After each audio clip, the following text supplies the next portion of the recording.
Hola, soy Víctor Fowler Calzada y hoy tengo a un invitado especial. ¿Qué tal, Víctor? Entonces, ¿Qué te traigo? sí, Un tiro de dados. un tiro de dados. Sí, porque vengo a hablar del azar.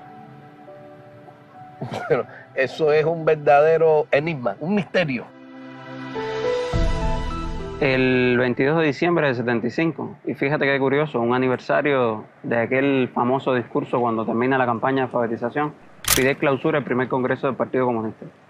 Mi padre ya tiene 10 años, a mi abuelo le faltan unos meses para irse a Angola, ya los hombres están combatiendo allá, y a mí me faltan 20 años para nacer. Y ese día, justo ese día, Fidel dice que es probablemente el día más feliz de la Revolución Cubana.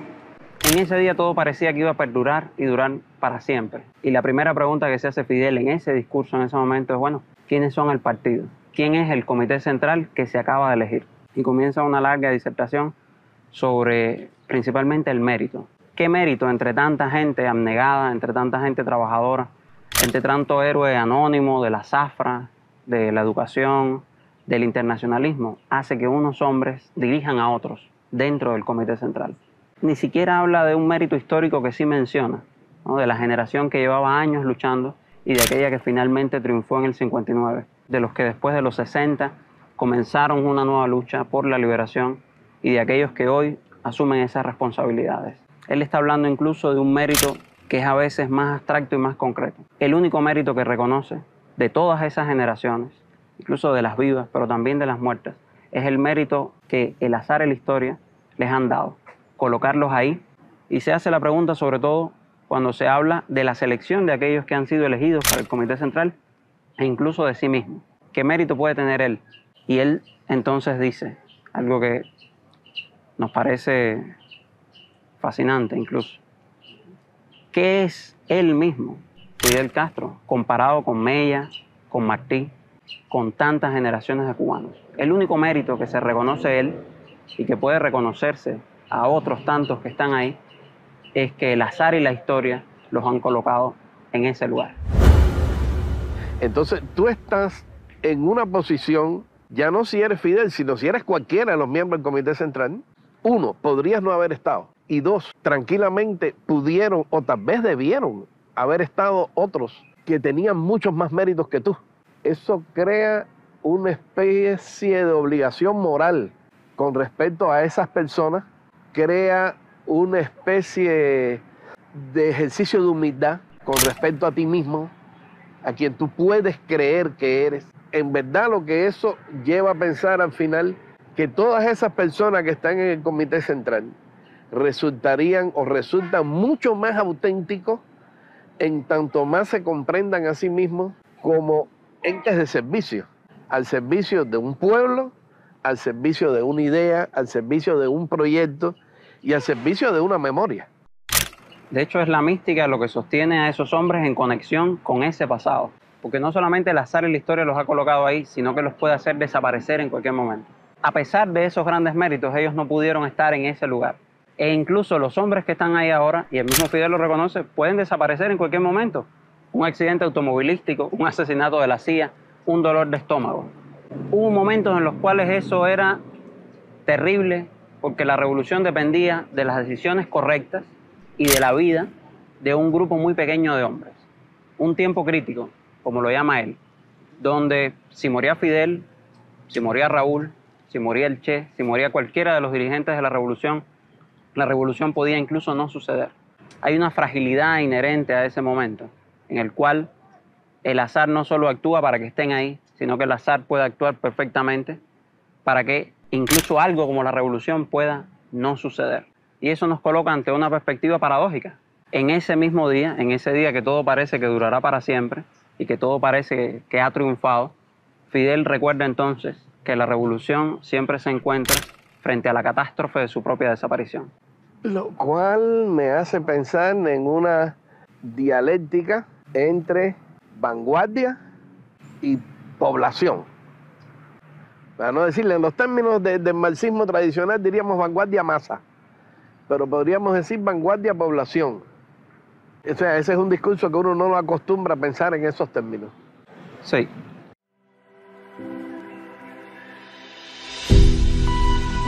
Cuadro 3, toma 1. La revolución está siempre frente a la posibilidad de su propia destrucción.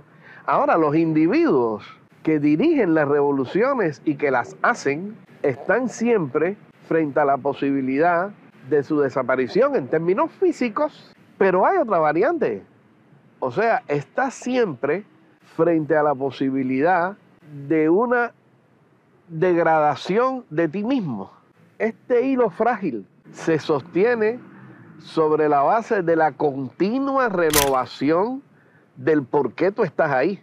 La condición de revolucionario y la condición de dirigir ese grupo, de dirigir desde ese comité central, y en general la condición de dirigir es un estarse sometiendo continuamente a prueba a uno mismo, de lo que te justifique, de por qué tú eres parte de ese azar. Incluso Fidel dice que hay unas elecciones más difíciles de ganar que las del Comité Central, que deberían ser las del Comité Central de nuestras propias conciencias. Es eso. Que siempre nos impelen hacia adelante. Es eso. Ahora, hay una solución que propone ante este problema de la catástrofe de la desaparición de la revolución, que es que él dice que en una sociedad profundamente desigual, como era la cubana antes del 59, donde unos pocos hombres sabían, porque en un pueblo el médico o el hijo de la gente rica era el que podía ir a la universidad y formarse, y donde había tanta gente analfabeta que no podía o que no sabía o que no tenía todavía el conocimiento para dirigir, era claro que la revolución que sucediera contara no solo con las masas, sino también con el talento y el genio de unos pocos individuos brillantes que le permitieran superar esas condiciones y dar el gran salto. Pero el gran propósito de la revolución era precisamente la desaparición de esos genios individuales. O sea, que la elevación cultural, la educación y el crecimiento constante de la gente común sirviera para que cada vez la diferencia entre el conocimiento de los dirigentes y los dirigidos fuera menor. O sea, que cada vez más hicieran falta menos genios individuales, menos individuos brillantes, y se desatara entonces una fuerza histórica tremenda que la revolución desata precisamente en ese crecimiento, el genio colectivo. Ya, entonces esto es una vertiente, porque fíjate, hemos hablado, mencionamos mística, ahora esta es una vertiente gramsciana. Sí. Totalmente gramsciana. Hegemónica. Sí, es la idea de que el contenido ideológico de la revolución está encarnado en esa figura que son su vanguardia, en sus cuadros dirigentes. Es donde más visible es por la posición jerárquica que ocupan. Pero sin embargo, en realidad de lo que trata la revolución es de cuando esa vanguardia se convierte en totalidad. Se va acortando esa diferencia entre la vanguardia y esa totalidad, porque la totalidad completa es la vanguardia. Fidel mismo menciona que ya habían pasado 17 años, que era un tiempo extremadamente largo para que el primer congreso del partido sucediera. Pero que era bueno que sucediera precisamente en ese momento, ¿no? Porque a partir de todo lo que había sucedido, habían madurado, tenían más conocimiento, tenían mejores perspectivas sobre lo que podían y no podían hacer, y habían logrado incluso criticar algunos de los errores que habían cometido a lo largo de todo ese proceso. Pero había sucedido incluso algo más importante, según él, que las ideas del partido se habían convertido en las ideas del pueblo. Ya no era ese conocimiento y esa perspectiva patrimonio de ese grupo reducido de hombres, sino que se había diseminado, difundido y diluido entre millones de personas. Y en el giro más dramático del discurso, hace un movimiento que quizás en ese momento dejó perplejos a los que lo escuchaban, y que incluso hoy dejaría perplejos a muchos. Dice, es interesante, retomando un momento anterior, donde los dirigentes podían morir o no, y el azar los colocaba ahí. El azar incluso podía hacer que desapareciera no solo él, o el buró político, el comité central, o incluso todo el congreso del partido en pleno reunido en ese Teatro Carlos Marx. Todos ellos podrían morir en ese momento, en ese instante. Y sin embargo, la revolución continuaría, porque las ideas de la revolución no dependían solamente de aquellos que estaban dirigidos ahí, sin importar que fueran los más altos dirigentes del Estado, del partido, del gobierno, de las Fuerzas Armadas y del Ministerio del Interior, sino que fuera de ese teatro había 200.000 militantes del partido y había todo un pueblo que continuaría la revolución y que elegiría a un nuevo comité central. Entonces, esta perspectiva de la catástrofe, pero también la persistencia, y esta idea de que la revolución, si se ha logrado hacer con las masas, si se ha logrado hacer con el pueblo, si se ha vuelto idea del pueblo, puede continuar incluso si el comité central desaparece. Es un acto de fe profundo en lo que significa la emancipación y en lo que significa conocimiento de una nación entera de cuál es su identidad.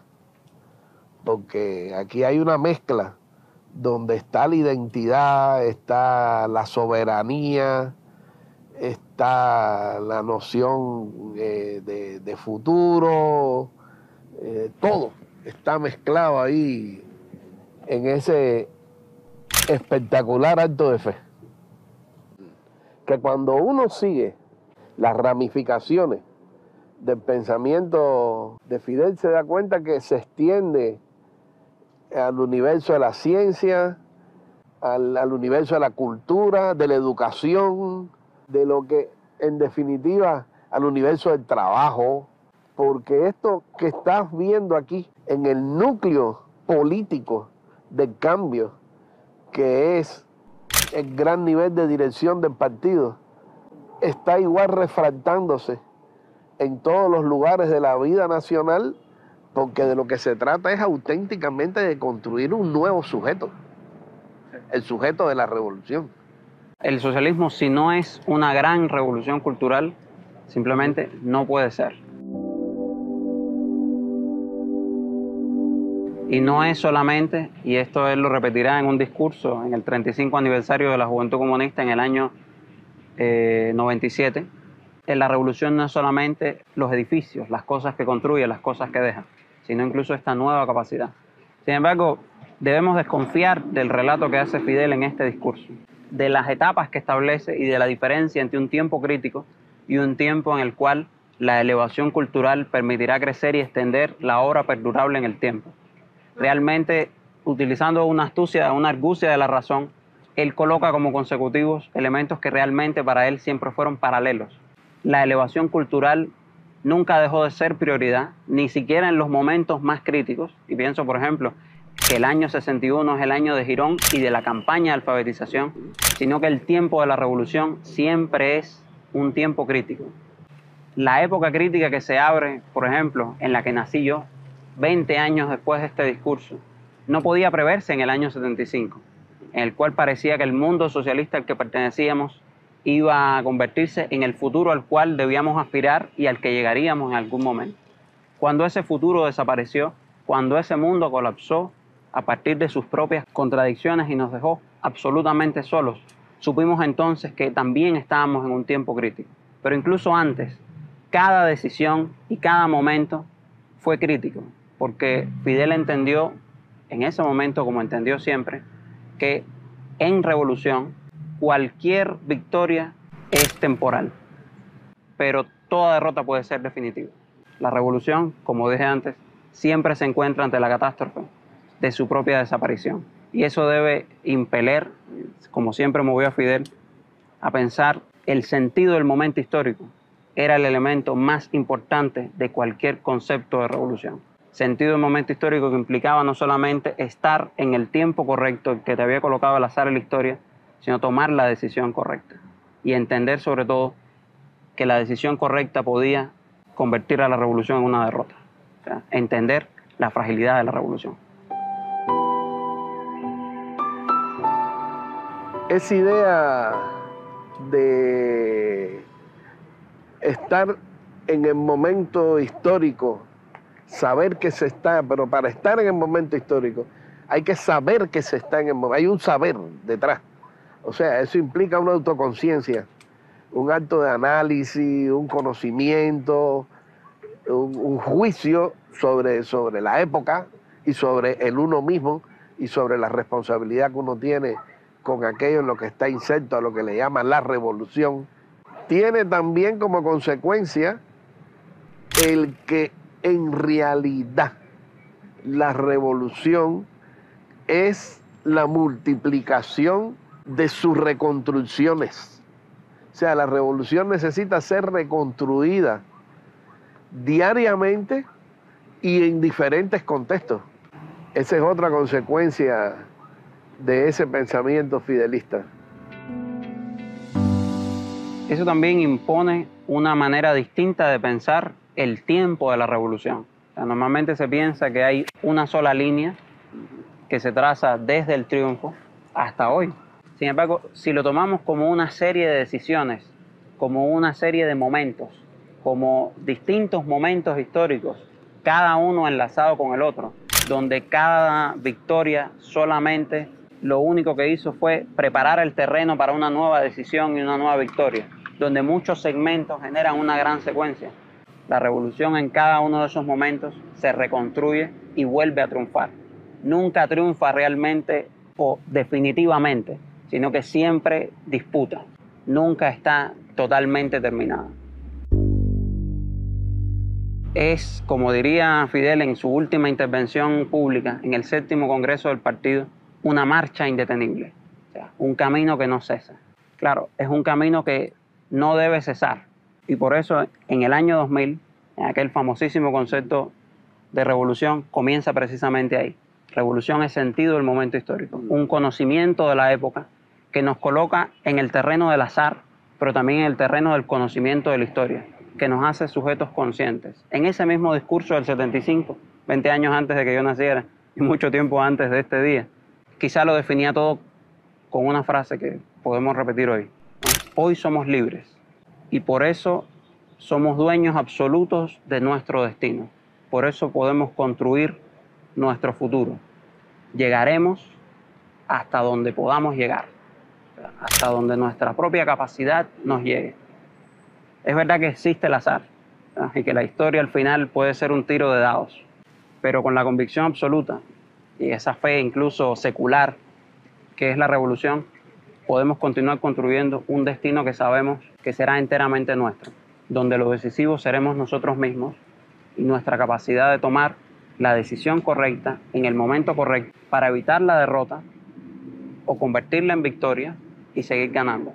En ese sentido, Fidel, con su agudísimo sentido del momento histórico, del tiempo crítico, pero también con esa confianza en que la elevación cultural de las masas era el camino para la persistencia de la revolución, es, al fin y al cabo, un maestro de la contingencia.